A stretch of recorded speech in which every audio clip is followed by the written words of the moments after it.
Hello and welcome.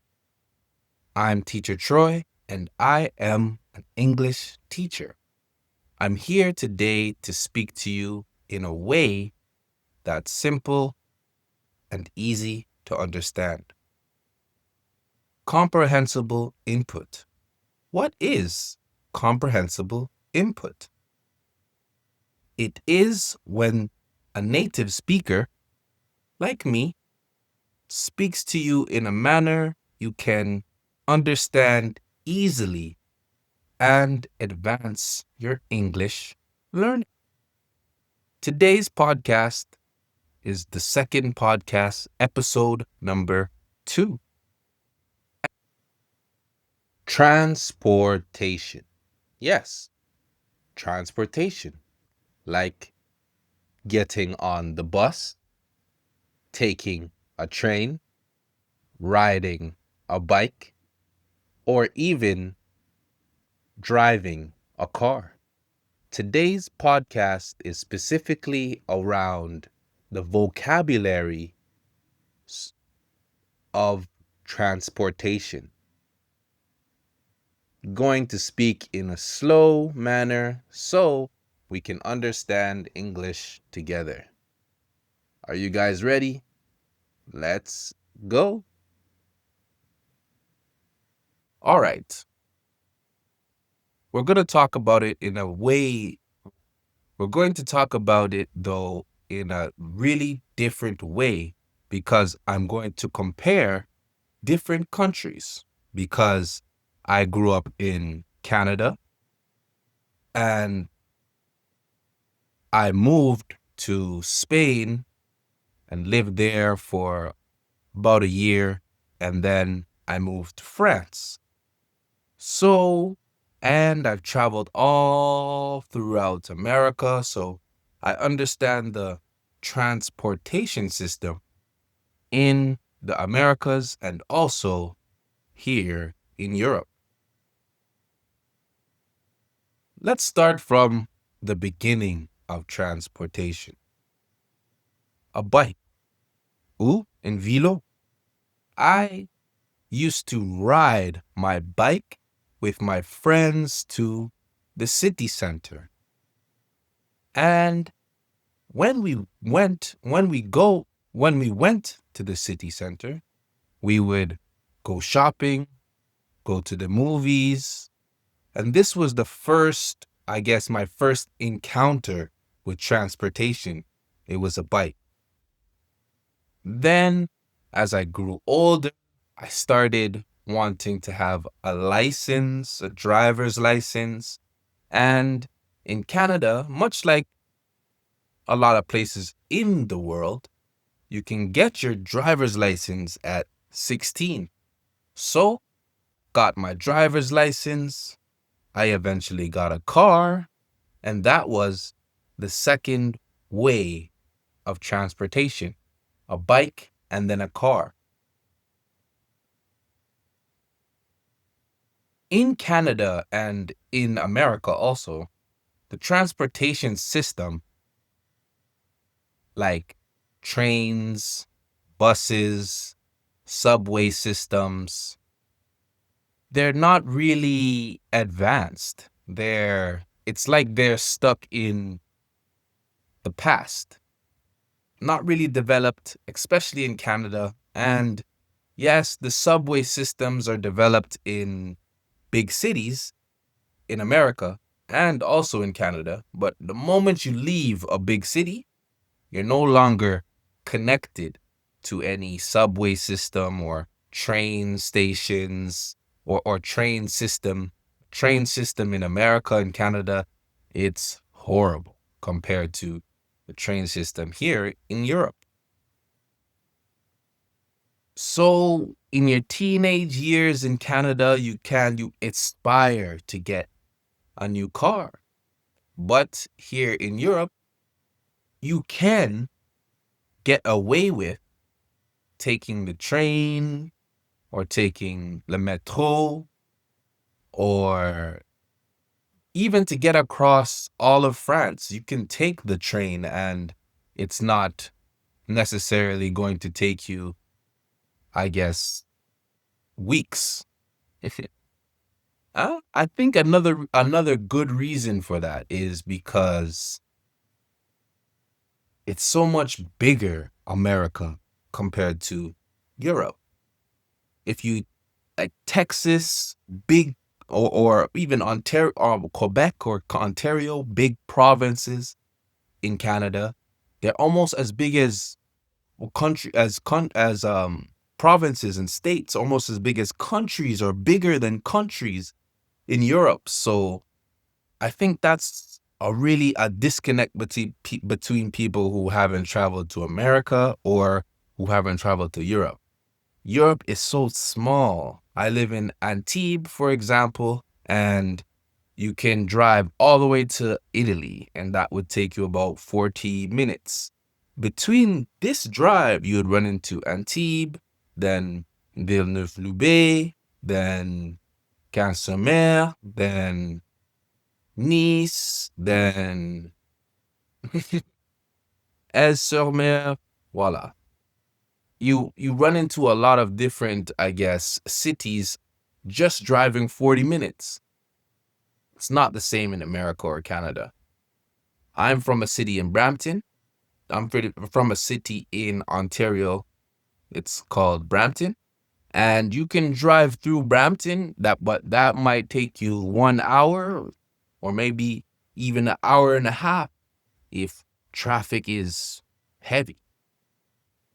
So that's a big difference between the transportation and in Europe and transportation in America and Canada.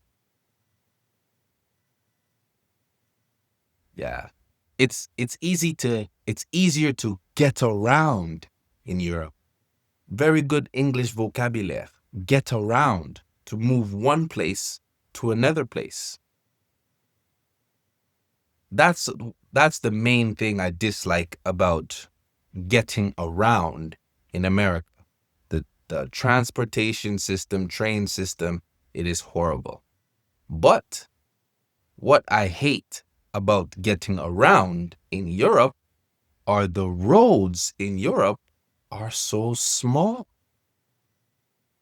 Or there's not a lot of lanes. There's only one lane in some cities. You barely see that in America or Canada. One lane in big cities. For example, if you take the same drive from where I live now in Antibes to go to towards Monaco, you can take the bord de mer. Yes, but it's just one lane, and it passes through a major city. In Canada and America, if it's a major city like Nice, you're not going to find a lot of roads with only one lane. You can find some roads with 5 lanes, 4 lanes, especially highways. Here in Europe, you can't really find 5-lane highways.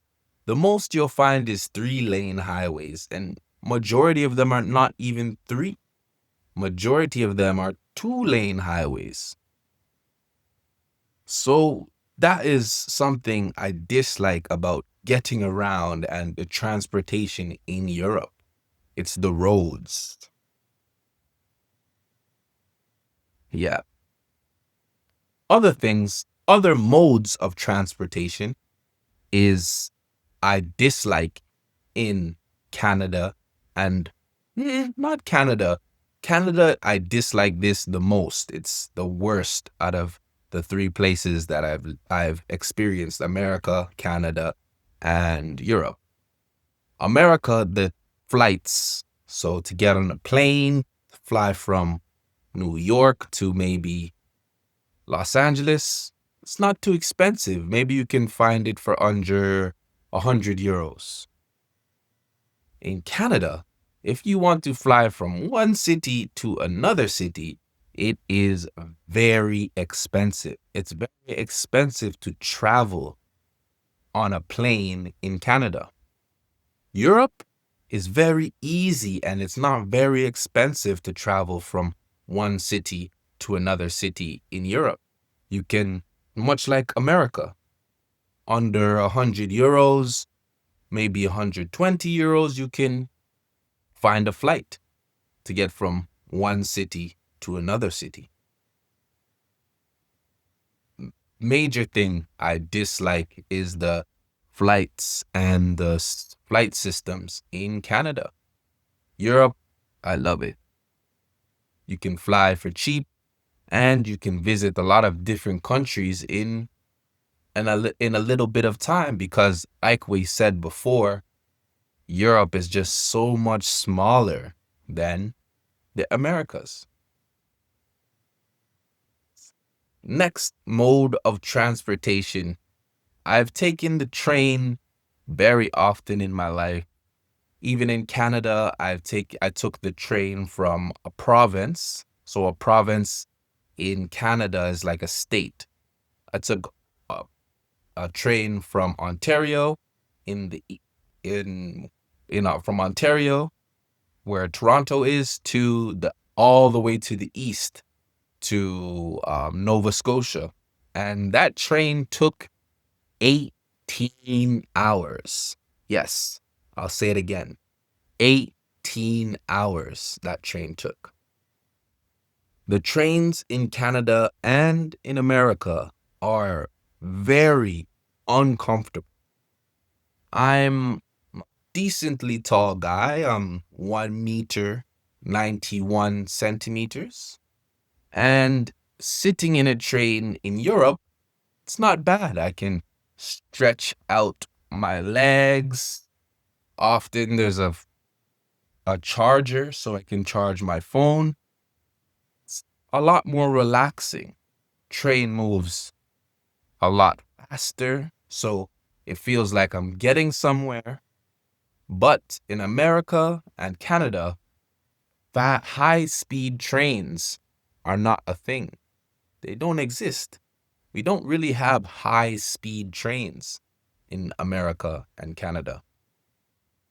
So the train system in Europe is a lot better than the train system in Canada. The railways, les voies.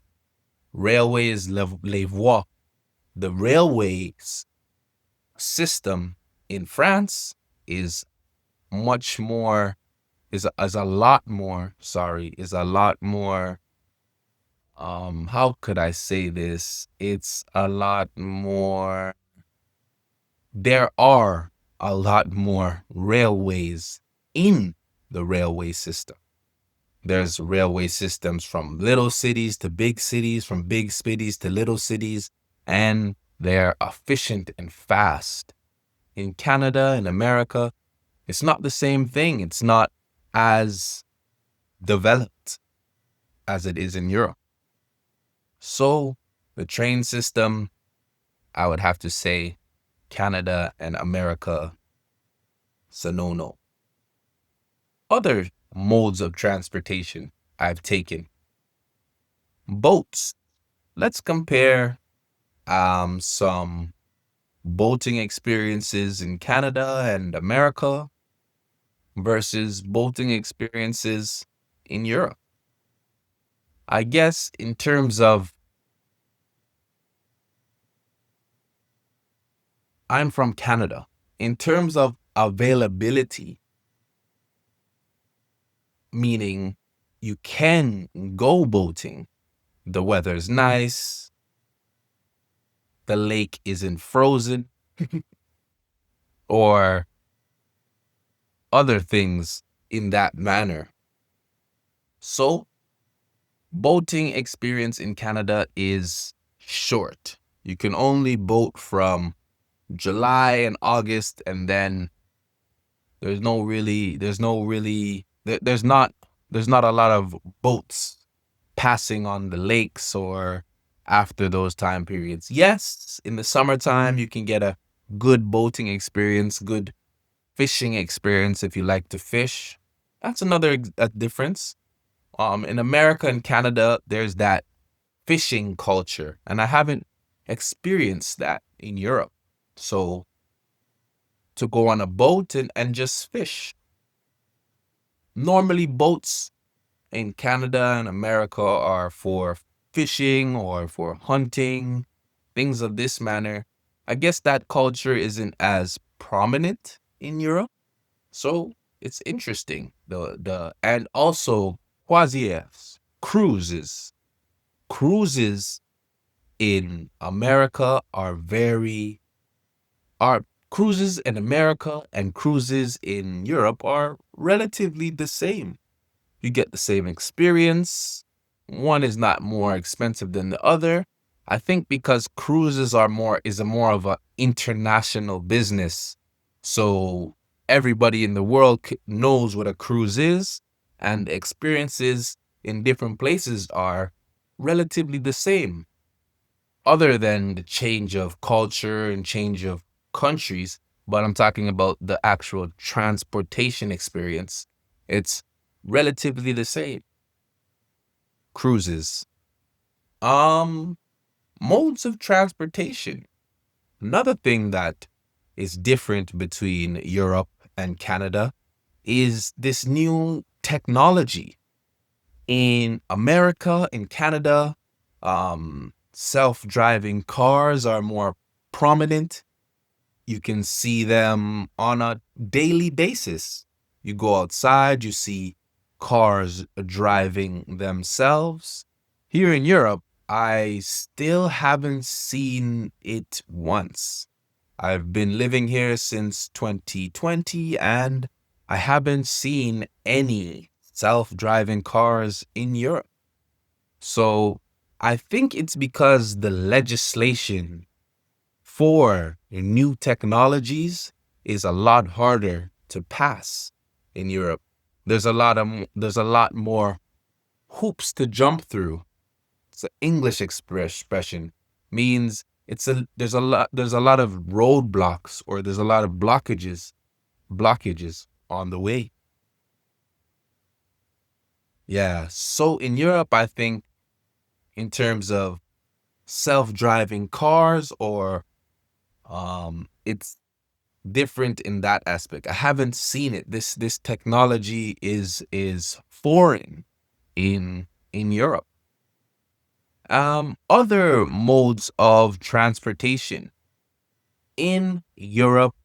When you're walking on the road, you hear a noise that is very specific to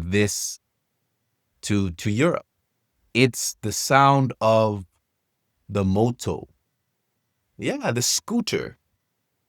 En français, c'est la moto. Je prends la moto, je vais aller au travail. In English, it's the scooter. You take a scooter. So there isn't so many scooters in Canada and America. I think because, like we said, like we talked about before, it's so much bigger that to get from one place to another place, for example, my wife and I went to Canada a year ago. And when we came back, she's loved it. She always wants to go back to Canada. But she complained that, why is everything so far? When we wanted to get groceries, it took 20 minutes to drive to the grocery store. When we want to go to the mall to go shopping, it takes another 30 minutes to go to this shopping mall. When we want to go to my aunt's house in Toronto, it takes an hour to get there. Why is everything so far? I think that's the reason why there's more motos or scooters in Europe. Your work is maybe 5 minutes away, 10 minutes away, so it's not so difficult to take the scooter. And in Canada, there is a thing called snow. Yes, snow. Something I hate. Yes, with snow, the amount of snow we get in Canada, how icy the roads get really icy and slippery. So you don't get any traction on the roads. So I think it's very dangerous to ride a scooter or a motorbike. Yes, you can find a lot of motorcycles, but a motorcycle and a scooter are different things. Scooter is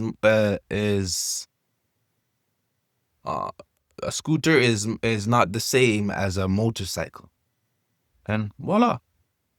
Um, Other modes of transportation that I've experienced in America and in Canada that I haven't experienced in Europe. Maybe I haven't been to the north parts of Europe, so I don't understand. I haven't seen any, but snowmobiles. Snowmobiles are more prominent in Canada because it's this country of snow.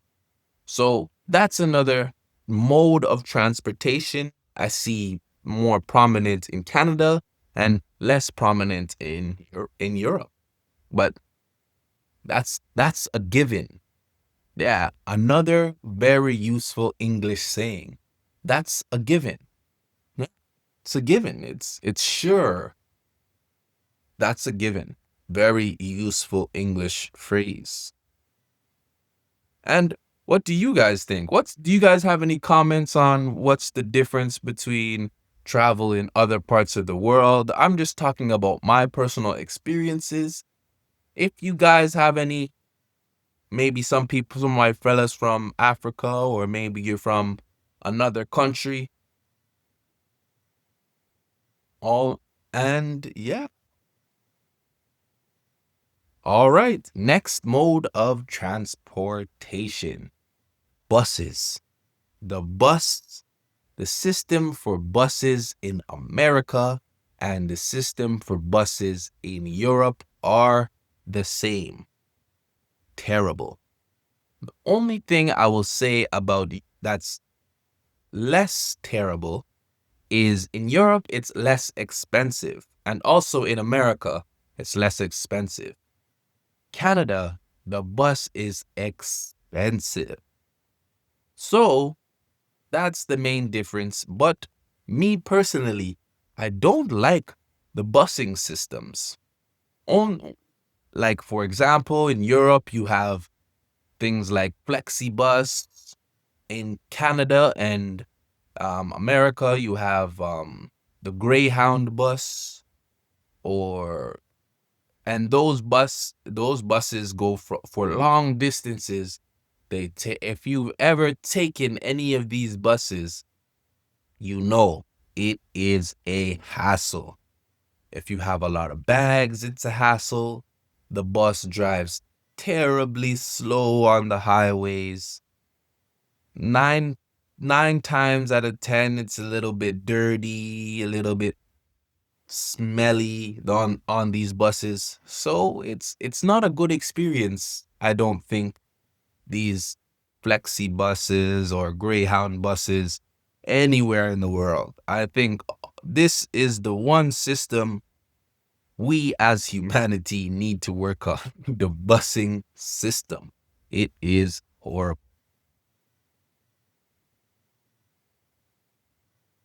All right. Next mode of transportation, and it's the basic human mode for transportation. Walking.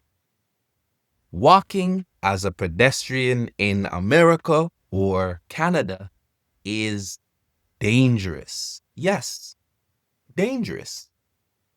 I believe they built the roads for cars.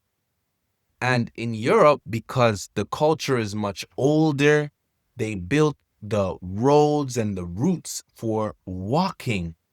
So it's just safer.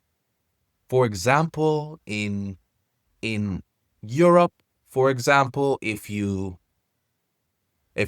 let's for example in America, for example, in Europe, in America, sorry, wow. In Europe, for example, sorry, jeez, oh crap.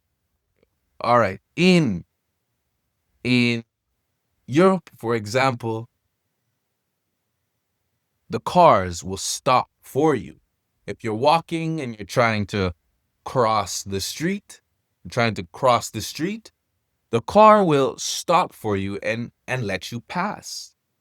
Or you have buttons on every light post, on every red light. So you can press the button and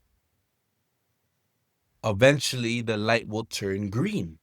In America, in Canada, yes, but this is only in big cities.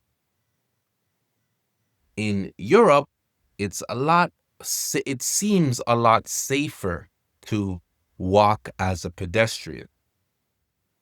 Also, in America, the roads are not built for you to walk from one part of the city to another part of the city. Often there will be no sidewalk, or often the sidewalk there won't be a direct route to a part of the city through by walking. It'll be an indirect route. In France and Europe, it seems like they are more the government and the society invested more in pedestrians. So for example, if you have tunnels in Europe that are just for pedestrians to get from one place to another place, or you'll have different walkways through parks that are only for pedestrians. It's a lot safer to use the transportation walking in Europe than it is in America or Canada. So in America, in Canada, everyone needs a car to get around the city. If you want to go to the suburbs, or if you want to go to another part of the city, it's better to just have a car. In Europe, you have the option of walking or taking a bus or taking the train. So I really do enjoy this aspect. Good work today, you guys. It's the Listening Podcast with Teacher Troy. If you don't know, I am an English teacher. Hope you enjoyed the lesson. If you want some further help within your English learning journey, there is a link in the description down below. We have a community where we can talk. You can ask questions and look at different English lessons, or have different English lessons daily, weekly, bi-weekly, whatever you would like. Thank you today, you guys, and I'll see you in the next podcast.